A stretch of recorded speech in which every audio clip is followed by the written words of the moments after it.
The Public Service Commission immediately reviews all the disciplinary cases brought upon the person of Mr. Adan Gedo Harake and takes appropriate and satisfactory action. In the same breath, the Commission for University Education should immediately investigate the authenticity of academic qualifications held by Mr. Adan Gedo Harake and take appropriate disciplinary action against Mr. Adan Harake should he be found to have been promoted based on fake/falsified qualifications.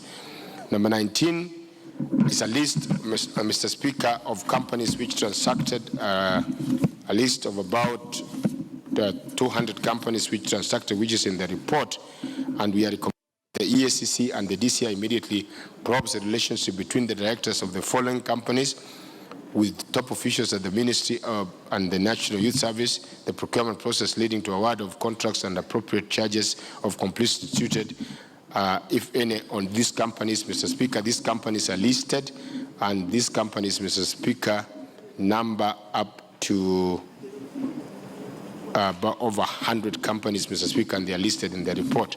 Number 20, the Director of Public Prosecutions commences investigation into the conduct of Mr.